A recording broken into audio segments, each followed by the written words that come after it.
చాలా రోజులైంది కదా మాట్లాడి మీ అందరితో. సో ఒకలా ఉంది.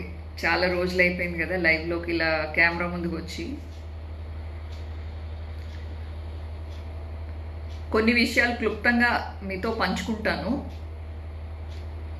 బేసిక్గా రాజకీయాలంటే తెలుసు, అంటే ఎప్పుడో స్వాతంత్ర ఉద్యమం దగ్గర నుంచి మొదలు పెడితే ఈ జైళ్ళకి వెళ్ళడం, దెబ్బలు అంటే కొట్టించుకోవడం పోలీసులతోటి, అలాగే ఫ్యామిలీల్ని కొట్టడం, ఫ్యామిలీల మీద జులుం చూపించడం, ఇవన్నీ స్వాతంత్ర ఉద్యమం చేస్తున్న వాళ్ళందరూ ప్రిపేర్ అయిపోయి రాజకీయాల్లోకి వచ్చి ప్రజల్ని వాళ్ళ స్పీచెస్తో ఉత్తేజం చేసి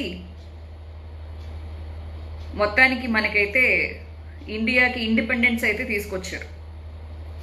సో రాజకీయాల్లో కొన్ని స్పీచెస్ చేసేటప్పుడు మేము మెంటల్లీ ప్రిపేర్ అయ్యే వస్తాం. ఓకే, సో నువ్వు మాట్లాడిన మాటలు శృతి మించిపోయాయి అని చెప్పేసి మీరు అంటారు. ఆపోజిట్ క్వశ్చన్ కూడా, నెగిటివ్ క్వశ్చన్స్ కూడా నేనే వేసేసుకుని నేనే మీకు ఆన్సర్ చెప్పేస్తా. మరి అలా అయితే రెడ్ బుక్ రాజ్యాంగం అని చెప్పేసి లోకేష్ ఎందుకు చెప్పాడు? మేము వస్తే ఒక్కొక్కళ్ళకి తాట తీస్తామని ఎందుకు చెప్పాడు? మేము ఒక్కొక్కళ్ళని బట్టలిప్పి డ్రాయర్లతో రోడ్ల మీద పరిగెత్తిస్తాము అని చెప్పేసి ఎందుకు చెప్పాడు? పవన్ కళ్యాణ్ చెమడాలు ఒలుస్తాము, తోలు ఒలుస్తాము, బట్టలిప్పి రోడ్ల మీద పరిగెత్తిస్తాము, ఒక్కొక్కళ్ళని తరిమి తరిమి కొడతాము, ఇంకా అంటే సోషల్ మీడియా కొన్ని ఒప్పుకోవట్లేదు కాబట్టి కొన్ని మాటల్ని ఫిల్టర్ చేస్తుంది కాబట్టి నేను కొన్ని మాటలు మాట్లాడట్లేదు. శృతి మించి వెళ్ళిపోయాడు పవన్ కళ్యాణ్ కూడా. ఇంకా వంగలపూడి అనిత ఇప్పుడు హోమ్ మినిస్టర్, ఆవిడ పిచ్చి తుగ్లక్, నత్తి పకోడి, వాడికేం తెలుసు, వాడి బొంద, ఇంకా ఒకటి కాదు, ఆవిడ కూడా శృతి మించి చాలా వెళ్ళిపోయింది. మరి మీ సోషల్ మీడియా అయితే, టీడీపీ సోషల్ మీడియా అయితే ఇంక చెప్పక్కర్లేదు. TV5 అండ్ ఈనాడు భారతమ్మ గారి మీద ఎలాంటి థంబ్నెయిల్స్ ఎలా పెట్టి మీరు మాట్లాడినప్పుడు మేము వ్యతిరేకంగా మీకు హార్ష్గా సమాధానాలు ఇస్తే, వైఎస్ఆర్సీపీ ఫాలోవర్గా మేము రిప్లైస్ ఇస్తే తట్టుకోలేకపోతున్నారు. మీరు వైఎస్ఆర్సీపీ ప్రభుత్వం గవర్నమెంట్లో ఉన్నప్పుడే, అంటే విన్ అయినప్పుడే, పరిపాలన చేస్తున్నప్పుడే మీ సోషల్ మీడియాను పెట్టుకుని, ఈనాడుని పెట్టుకుని, ఏబిఎన్ లాంటి ఛానల్స్ని పెట్టుకుని ఎన్ని రకాలుగా దుష్ప్రచారాలు చేపించారు. ఒక జబర్దస్త్లో కూడా ప్రత్యేకంగా జగనన్న మీద స్క్రిప్ట్లు పెట్టి చేయించారు. ఇంత దారుణమైన ట్రోలింగ్ మీరు చేస్తున్నప్పుడు జగనన్నని సపోర్ట్ చేస్తూ మీ మీద విరుచుకు పడితే ఈరోజు మీరు చేసేదేంది?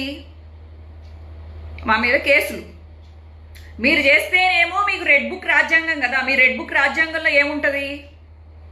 ఒకళ్ళని చంపడం, ఒకళ్ళని కొట్టడం, ఒకళ్ళని రోడ్ల మీదకి ఈడ్చుకొచ్చి లేడీస్ని కూడా అని కూడా చూడకోకుండా వాళ్ళని టార్చర్ చేసి పిడిగుద్దులు గుద్దించడం, రౌడీల్ని తయారు చేసుకోవడం, రోడ్ల మీద ప్రజాస్వామ్యాన్ని ఖూనీ చేస్తూ ఒక మోడీ సపోర్ట్ చూసుకుని మీరు మామూలుగా టీడీపీ ఒకటే గెలిచి ఉంటుంటే ఇంత దాష్టికం ఉండకపోవచ్చు. ఐఎమ్ నాట్ సపోర్టింగ్ టీడీపీ, కానీ టీడీపీకి వెనకాలన్నదేంటి? మోడీ ఉన్నాడులే, మోడీకి మనం లేకపోతే, టీడీపీ లేకపోతే వాడికి దిక్కేది అన్న ధైర్యంలో వెచ్చలవిడి రౌడీయిజం చేస్తున్నారు. రెడ్ బుక్ రాజ్యాంగాన్ని అప్లై చేస్తున్నారు. ఏమండి, మిమ్మల్ని నేను గిల్లాను అనుకోండి, కొట్టాను అనుకోండి, మీకు నొప్పి రాదా? సేమ్ అలాగే నాకు కూడా ఓచకోత కోస్తామని చెప్పేసి అన్నాను నేను. ఎందుకన్నాను? మీ అమ్మనో, మీ చెల్లినో, మిమ్మల్ని మీరు అభిమానించే వాళ్ళనో, నీకు రంకు సంబంధాలు ఉన్నాయి, నువ్వు ఆడితో పడుకున్నావు, వీడితో పడుకున్నావు,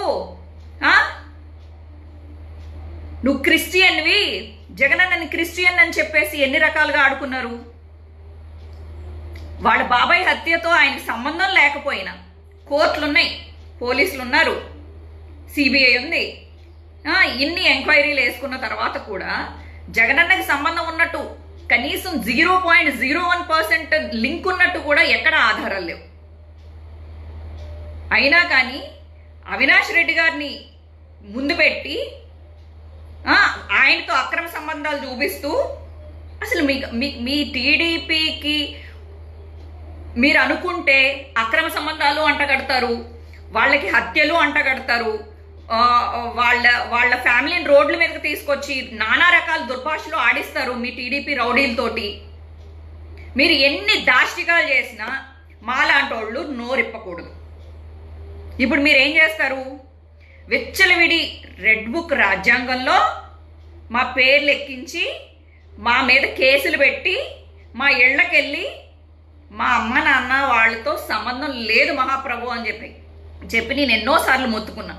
అయినా మా ఇళ్ల మీద పడి వాళ్ళని బెదిరించి ఏంది ఇప్పుడు 5 సంవత్సరాలు మీరుంటే నెక్స్ట్ 5 సంవత్సరాలు మేము వస్తాం. ఎన్ని రోజులు కొట్టుకుందాం? ఎంత దిగజారుతారు రాజకీయాల కోసం, ఎంతమంది ఫ్యామిలీని ఏడిపిస్తారు. మీ టీడీపీని నమ్ముకున్నందుకు రేపొద్దున వాళ్ళు ఏడవాలా? రేపొద్దున వైఎస్ఆర్సీపీ ప్రభుత్వం ఇదేంటి మళ్ళీ వచ్చిన తర్వాత, ప్రభుత్వంలోకి వచ్చిన తర్వాత మీకేముంది? ప్యాకాట్ మీరు ఆడేసుకుని వెళ్ళిపోతారు. మీకేముంది? 4 బాడీ గార్డులు పెట్టుకుంటారు. జెడ్ ప్లస్ అంటారు, జెడ్ అంటారు, వై కేటగిరీ అంటారు, మీకు సెక్యూరిటీలు ఉంటాయి. రేపొద్దున ఈ వైఎస్ఆర్సీపీ కార్యకర్తలు టీడీపీ కార్యకర్తలు కొట్టుకుని చేస్తుంటే మీకేం పోయింది? వైఎస్ఆర్సీపీకి ఏం పోయింది? లేకపోతే టీడీపీకి ఏం పోయింది? మీ అందరికీ పెద్ద వాళ్ళందరికీ వెనకాల బాడీ గార్డులు ఉన్నారు.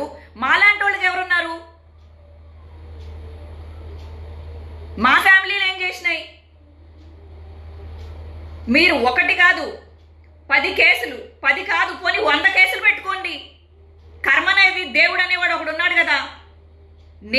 నేను నమ్మిన నా వైఎస్ఆర్సీపీ కానీ జగనన్న కానీ మంచి చేస్తున్నాడు, పేదల తరపున నిలబడ్డాడు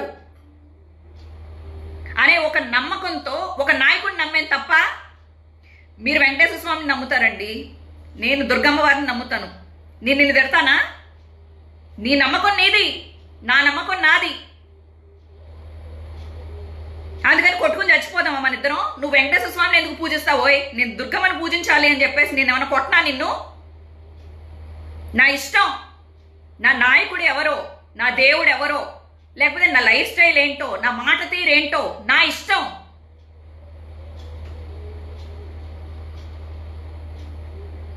ఎన్ని రోజులు బెదిరింపులతో బతుకుతారు? మీరు మాట్లాడితే రెడ్ బుక్ రాజ్యాంగం తీస్తారు, లేకపోతే వైట్ పేపర్ తీస్తారు, శ్వేతపత్రం రిలీజ్ చేస్తారు. ఆ శ్వేతపత్రాలు ఎందుకు రిలీజ్ చేస్తారు? మీరు సూపర్ 6 గురించి మాట్లాడచ్చు కదా. ఏం చేశారు? సూపర్ 6 చేతులు ఎత్తేశారు, చేయలేం మహాప్రభు అని చెప్పి. 65 లక్షలకు చేంజ్ ఉన్న వాళ్ళని ఇప్పుడు 64 లక్షలు కుదించారు. ఆల్మోస్ట్ 1 లక్ష ఇదేంటి ముసలోళ్ళని పింఛన్ల కోసం ఎదురు చూసే వాళ్ళని తగ్గించేశారు, కుదించేశారు.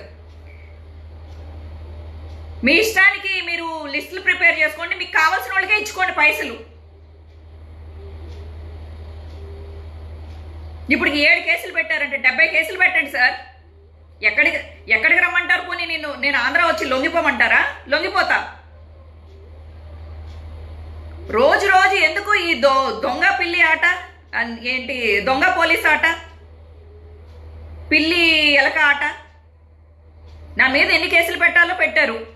ఇది సోషల్ మీడియాలో ట్రోలింగ్ అనేది ట్రంప్ మీద జరుగుతుంది. అంటే అమెరికా అధ్యక్షుడి మీద జరిగేది. అంటే ఇప్పుడు ట్రంప్ కాదనుకోండి, అమెరికా అధ్యక్షుడి మీద జరుగుతుంది, పుతిన్ మీద జరుగుతుంది, బ్రిటన్ రాణి మీద జరుగుతుంది. ఈ ట్రోలింగ్ అనేది ఇక్కడ ఆంధ్రప్రదేశ్లో మాత్రమే కాదు. ఆంధ్రప్రదేశ్లో మీరు మా మీద మీమ్స్ చేశారు కాబట్టి, మీరు మా గురించి మాట్లాడుతున్నారు కాబట్టి, మిమ్మల్ని సోషల్ మీడియాలో ఇలా చేస్తున్నారు కాబట్టి మేము జైల్లో వేస్తామంటే ఏ రాజ్యాంగంలో ఏది రాసిందో చెప్పండి. 41A నోటీసెస్ ఇస్తారు. లేదు మీరు ఏమన్నా తప్పుడు కేసులు బనాయించాలన్నా కూడా బనాయిస్తారు. ఎందుకంటే రాజ్యాంగం రెడ్ బుక్ రాజ్యాంగం, ఇది అంబేద్కర్ రాజ్యాంగం కాదు, ఇది రెడ్ బుక్ రాజ్యాంగం. మీకు సపోర్టివ్గా ఆ ఆర్టీవీ ఇంకా ఏయో కొన్ని ఛానల్స్ పెట్టుకున్నారు కొత్తగా. వాళ్ళేమో మా క్యారెక్టర్ అసాసినేట్ చేస్తారు. ఆ సిఆర్ వాయిస్ అంట, వాడు మొత్తం వాడి వీడియోలో చెప్పిన అన్ని అబద్ధాలు, పచ్చి అబద్ధాలు. ఆవిడెవరో సంఘ సంస్కర్త అంట, ఫ్యామిలీ కౌన్సిలర్ అంట, కృష్ణవేణి అంట. ఆమె ఉమెన్ యాక్టివిస్ట్ అంట. ఆమె నోటి నిండా శ్రీరెడ్డిని ఎప్పుడు అరెస్ట్ చేస్తారు, శ్రీరెడ్డిని ఎందుకు మీరు వదిలేస్తున్నారు, శ్రీరెడ్డిని పట్టుకోలేకపోతున్నారా, ఆమె నాకు పడేడుస్తుంది. ఇప్పుడు మీరు కమ్మ వాళ్ళైతే నో, మీకేం పర్వాలేదు, మీరు డైరెక్ట్గా వాళ్ళని సపోర్ట్ చేసుకోండి, నేనేం అనట్లేదమ్మా కృష్ణకుమారి గారు. కానీ ఇంకొకరికి పడి ఎందుకు ఏడుస్తున్నారు? నేను ఏ రోజైనా మీ ఇంట్లోకి వచ్చి ఒక ముద్ద తిన్నానా? మీ ఇంట్లో ఉన్నది ఏదైనా ఎత్తుకుపోయానా? మీకు ఏ రోజైనా ఫోన్ చేసి 4 డబ్బులు నాకు అవసరం అండి, మీరు నాకు పంపించండి అని చెప్పేసి నేనేమన్నా అడిగానా? నా మీద ఎందుకండి కక్ష? మీకు కేవలం కక్ష ఎందుకంటే జగన్మోహన్ రెడ్డి గారిని నేను సపోర్ట్ చేస్తున్నాను. మీ అందరికీ నేను శత్రువుని ఎందుకు అయ్యాను అని అంటే ఈ సోకాల్డ్ బ్యాచ్ మీ అందరికీ నేను శత్రువుని ఎందుకు అయ్యాను అని అంటే, అప్పటి వరకు మరి ఏబిఎన్ అయితే ఏంటి, మహా టీవీ అయితే ఏంటి, మరి ఇదేంటి TV9, మరి TV5 కూడా నా మీద ప్రచారాలు చేసుకుంది కదా, మంచిదే ఈ అమ్మాయి ఇలా మూవీ ఇండస్ట్రీలో ఇలా అన్యాయం చేశారు అని చెప్పి మీరే కదా సపోర్టివ్గా చేశారు. ఈరోజు మీకు ఎందుకు శత్రువుని అయ్యాను? కేవలం జగన్మోహన్ రెడ్డి గారిని నేను సపోర్ట్ చేసినందుకు. ఇప్పుడు నా క్యారెక్టర్ కూడా మంచిది కాదు, నేను సంఘానికి ఒక పురుగుని, అదే కదా మీరు ప్రూవ్ చేయాలనుకుంటున్నారు. అంటే జగన్మోహన్ రెడ్డి గారిని పేదలు సపోర్ట్ చేసినా పేదలది తప్పే. ముసలాళ్ళు, వితంతువులు ఎవరైనా సపోర్ట్ చేస్తే 65 లక్షల మంది ఎవరో ఉంటే వాళ్ళనే 64 లక్షలకి కుదించేశారు. ఆల్మోస్ట్ దగ్గర 65,000 మందినో, లక్ష కాదు, ఒక 65,000 70,000 మందిని తీసేశారంట పింఛన్ల దగ్గర నుంచి. మీ వాళ్ళకి ఇచ్చుకుంటున్నారు, భూ కబ్జాలు చేసుకుంటున్నారు, ఎర్రమట్టి దిబ్బల్ని తవ్వేస్తున్నారు, ఇసుక మాఫియాలు చేసుకుంటున్నారు. మీరు పింఛన్లు సూపర్ 6 అని చెప్పేసి రైతులకు ఇవ్వాల్సిన డబ్బుల్ని ఇవ్వలేదు. 25,000 ప్రామిస్ చేశారు సంవత్సరానికి. కొన్ని సంవత్సరానికి వదిలేసేయండి. ఇప్పుడు పంట వేసుకోవాలి కదా, వాళ్ళకి ఇవ్వాల్సిన డబ్బులు వాళ్ళకి ఇవ్వలేదు, రైతులకు ఇవ్వాల్సిన డబ్బులు ఇవ్వలేదు, చిన్నపిల్లలకి ఇవ్వాల్సిన అమ్మఒడి లాంటిది ఇవ్వలేదు. మీరు ఏది అడిగినా ఖజానాలో డబ్బులు లేవు. నువ్వు చంద్రబాబు నాయుడు ప్రభుత్వాన్ని వదిలేసేటప్పటికి 100 కోట్లు ఉంటే, జగనన్న ప్రభుత్వాన్ని వదిలిపెట్టేసరికి 800 కోట్లు ఉంది ఖజానాలో. ఉన్నా కానీ ఇంకా బేదడుపులు. మీరేం చేస్తారు? మీరు కేవలం టీడీపీ ఎందుకు వచ్చింది అని అంటే, కేవలం ఒకే ఒకటి, అమరావతిని సేఫ్ జోన్ చేసేసి, అమరావతిని ఖచ్చితంగా ఇదే రాజధాని అని చెప్పేసి మీరు చేసిన దానికి, అంటే మీ ఆస్తుల చుట్టూ, లేకపోతే మీ చుట్టాల ఇళ్ల చుట్టూ, లేకపోతే వాళ్ళ నారాయణ లాంటి సంస్థల చుట్టూ వేసుకున్న రోడ్లు యాజ్ ఇట్ ఈజ్ వచ్చేసేయాలి, అవి ఏ డిస్టర్బ్ అవ్వకూడదని కేవలం అమరావతి కోసమే. మీరు తీసుకొచ్చిన డబ్బులేంటి, మీరు తీసుకొచ్చే ప్యాకేజీలేంటి, మీరు ప్రభుత్వంలోకి వచ్చింది రీజన్ ఏంటి? ఖచ్చితంగా మీరు వచ్చింది అమరావతిని కట్టడానికి మాత్రమే. ప్రజల శ్రేయస్సు కోసం కానీ, ప్రజా సంక్షేమం కోసం కానీ మీరు టీడీపీ ప్రభుత్వంలోకి రాలేదు. ఈవీఎంలో ప్రాబ్లంలో లేకపోతే ఏదో ఒకటి చేసుకుని మొత్తం మీద కింద మీద పడి మొత్తం మీద ప్రభుత్వాన్ని మీరు నిలబెట్టింది కారణం కేవలం అమరావతిని నిలబెట్టడానికి మాత్రమే. మీరు ప్రజా సంక్షేమం కోసం అయితే రాలేదు. అనిత ప్రతిరోజు తెలుగుదేశం అధ్యక్షురాలు అని చెప్పేసి ప్రతిరోజు ప్రెస్ మీట్లు పెట్టి జగనన్నని ఎలా మాట్లాడింది? ఏ రోజైనా కొప్పు పట్టుకుని లోపలికి తీసుకెళ్ళి వేసారా? 4 ఉతికారా? చింతకాయల అయ్యన్న పాత్రుడు ఎలాంటి మాటలు మాట్లాడాడు?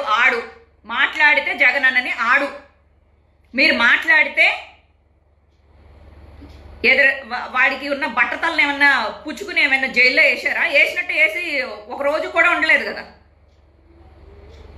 అతికి ప్రలాపనలు ప్రేలితే ఇంకా ఇంకా పార్టీ లేదు బొక్క లేదు అన్న అచ్చెన్న నాయుడు పోలీసులను పట్టుకుని దెంగి తినడానికి వచ్చారు మీరు అని చెప్పేసి మాట్లాడాడు. అతన్ని తీసుకెళ్ళి ఏమైనా వేశారా?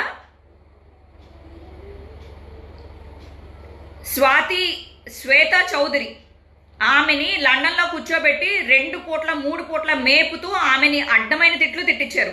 ఆమెను తీసుకొచ్చేసారా? ఇంకా అనూష ఉండవల్లి లాంటి వాళ్ళు తిట్టని బూతు లేదు, ఎగరని ఇదేంటి గంతు లేదు. ఆ గాయత్రి వీళ్ళందరూ ఇంకా అమెరికాలో ఉండే యష్ అంట. నేను పేర్లు చెప్పుకుంటూ పోతే ప్రవాసాంధ్రుల దగ్గర నుంచి హైదరాబాద్లో కొన్ని సంస్థల్ని అంటే కొన్ని ఆఫీసుల్ని క్రియేట్ చేసి జగనన్న మీద చేసిన ట్రోలింగ్, మాట్లాడిన అబద్ధాలు, ఈనాడు లాంటి పెద్ద పెద్ద సంస్థలు కూడా జగనన్నని ఓడించడానికి ఎంత కృషి చేశాయో. మోడీని అప్పుడు దాకా తిట్టిన పెద్ద మనిషి వెళ్ళి కలవడానికి కూడా జగనన్నను ఓడించడమే రీజన్. మోడీతో ఫ్రెండ్షిప్ ముఖ్యం కాదు వాళ్ళకి, అమరావతి ముఖ్యం. జగనన్న ఓడిపోవడం. జగనన్న ఎందుకు ఓడిపోవాలి? అమరావతిని నిలబెట్టడం కోసం జగనన్న దిగిపోవాలి. మీరు ఎన్ని దాష్టికాలు చేసినా వైఎస్ఆర్సీపీ కార్యకర్తలుగా మేము నోరెత్తకూడదు. మీరు సూపర్ 6 చెయ్యకపోయినా మేము ఒక పోస్ట్ పెడితే మీకు కాలిపోతుంది. అందుకని ఫ్యామిలీల జోలికి వెళ్తారు, మా మీద కేసులు పెడతారు. మీ టార్చర్ తట్టుకోలేక మా సోషల్ మీడియా కన్వీనర్స్ చచ్చిపోయారు ఉరేసుకుని. మీరందరూ న్యూస్ చూశారు ఎంత ఎమోషనల్గా డ్యామేజ్ చేస్తున్నారు. నాలాగా తట్టుకుని నిలబడే వాళ్ళు కొంతమంది అయితే తట్టుకోలేక రాలిపోయే పిల్లలు చాలామంది.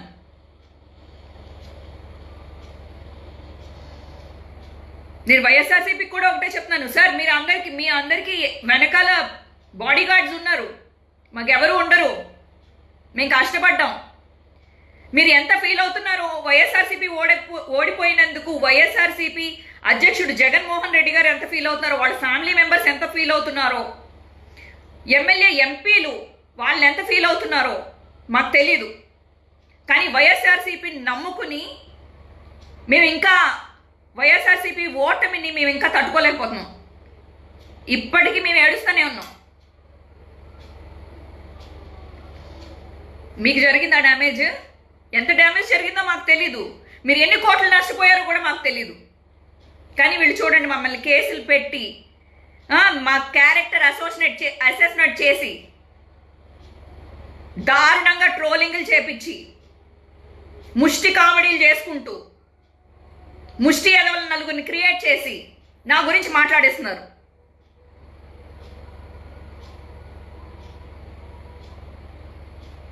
ఏం చేసినా వైఎస్ఆర్సీపీకి సపోర్ట్ చేసిన, అది మీకు వచ్చిన నొప్పి, అది మీరు తట్టుకోలేని నొప్పి, అది మీకు గుండె నొప్పి.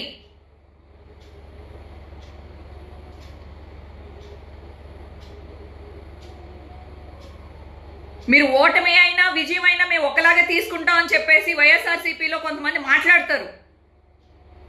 మాకు ఓటమి చిన్న విషయం కాదు, చాలా పెద్ద విషయం. ఇంకా మేము బయటకు రాలే ఆ షాక్లోంచి. నేను ఓచకోత అని మాట్లాడింది ఎవరైతే అసలు జగనన్న ప్రభుత్వంలో ఉన్నప్పుడు కూడా ఎన్ని రకాల దాష్టికాలండి. టీడీపీ ఇదేంటి కొంతమంది టీడీపీని నమ్ముకున్న వాళ్ళు. ఒక ఆయన అయితే ఏకంగా గన్నవరం దగ్గర ఒక రేప్ కూడా చేశాడు కదా, ఒక పిల్లని రేప్ చేసి చంపేసినాడు కదా.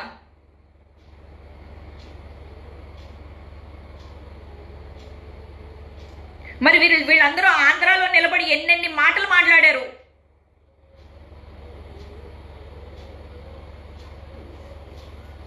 ఏ రోజు జగనన్న చేసిన తప్పేంటంటే తను చేసిన అభివృద్ధిని కనీసం పబ్లిసిటీ చేసుకోలేకపోయాడు. ఇంత మంచి చేసి పబ్లిసిటీ చేసుకోలేకపోయాడు. ప్రతి దానికి సైలెంట్గా ఉండటం. ఆ ఎదవలు ఏదో ఒకటి సృష్టిస్తారు. కనీసం జగనన్న అది నిజం కాదు, ఇది వాస్తవం అని చెప్పేసి క్లారిటీ ఇవ్వరు.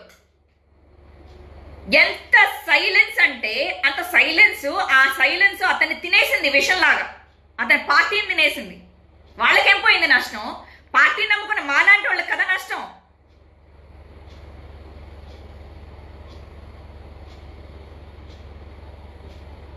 ఇప్పుడు మేము ఎక్కడున్నామో భయపడాలా?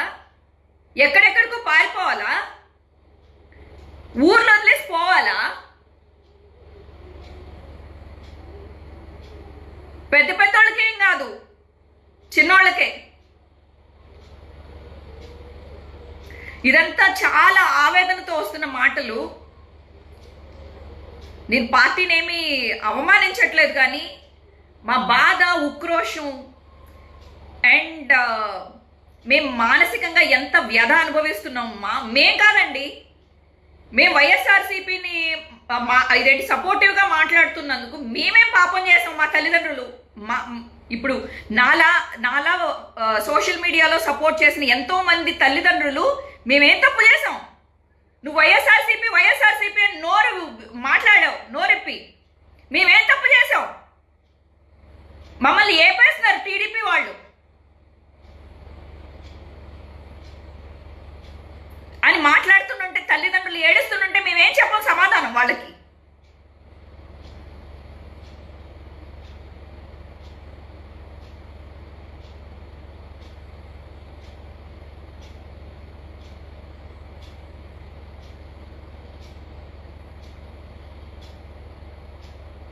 మా బాధలు మాకు తెలుసు, మేము మానసికంగా ఎంత వ్యధ అనుభవిస్తున్నామో మాకు తెలుసు. మమ్మల్ని లేపండి, మా ఫ్యామిలీని వదిలేయండి కదా. మేము చావో రేవో అనుకునే వచ్చాం. మీరు కేసులు పెట్టకుండా ఉంటారని, అంత మంచి ఉద్దేశాలతో మీరు ఉన్నారు అని మేము అనుకోవట్లేదు. మీరు రావడమే అంటే రాకముందే మీరు రెడ్ బుక్ గురించి మాట్లాడారు, మీరు రౌడీజం గురించి మాట్లాడారు, బట్టలిప్పి కొడతామని చెప్పారు, హత్యలు చేస్తామని చెప్పారు, ఎవరిని వదిలిపెట్టమని చెప్పేసి వేలు చూపించారు. మీరు వచ్చిన తర్వాత మమ్మల్ని వదిలేస్తారని మేము ఎలా అనుకుంటాం సార్? వైఎస్ఆర్సీపీ చేతకాని దద్దం అనుకోవాలా మరి మీ అందరినీ వదిలేసినందుకు? మీరు ఎన్ని మాటలు మాట్లాడుతున్నా వైఎస్ఆర్సీపీ ప్రభుత్వంలో ఉంది. మిమ్మల్ని ఏమైనా చేసిందా? అనిత కత్తెరలు పట్టుకుని తిరిగింది, వంగలపూడి అనిత. ఆమెను ఏమన్నా చేశారా అండి పోలీసులు తీసుకెళ్ళి? మీరు ఇన్ని మాటలు మాట్లాడిస్తున్న వైఎస్ఆర్సీపీకి ఇంత వ్యతిరేకంగా ఇంతమంది పోగై మాట్లాడినా ఏ రోజు ఒక్కడిని కూడా వైఎస్ఆర్సీపీ లోపలికి తీసుకెళ్ళి 3rd డిగ్రీయో లేకపోతే ఇంకొక డిగ్రీయో పెట్టింది లేదు. ఎక్కడికని పారిపోతాం సార్? ఎన్ని రోజులని పారిపోతాం?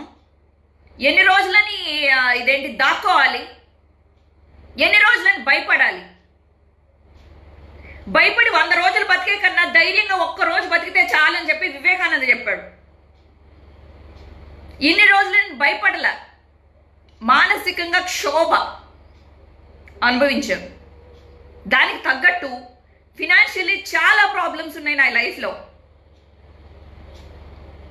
మీ ముందు ఏడవకూడదు అని డిసైడ్ అయ్యి వచ్చి ఎమోషనల్ అవ్వకూడదని చెప్పి అవ్వట్లేదు, కానీ నేను మాట్లాడే ఒక్కొక్క మాటకి నా మనసులో నేను ఎంత కుళ్ళి ఏడుస్తున్నానో నాకు తెలుసు.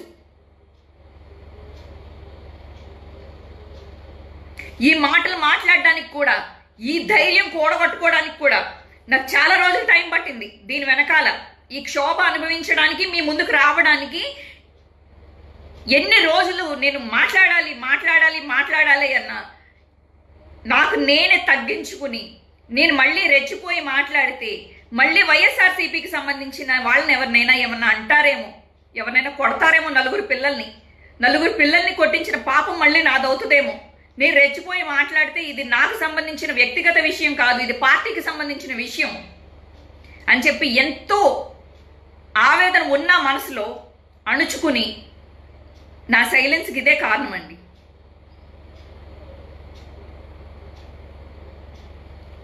ఇక నుంచి తగ్గేదేం ఉండదు.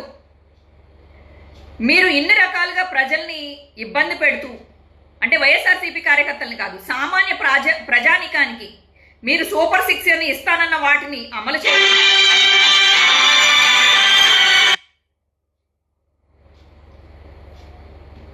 మీరు సూపర్ 6 ఇస్తానన్న దాన్ని అమలు చేయకోకుండా రకరకాలుగా మీరు ప్రజల్ని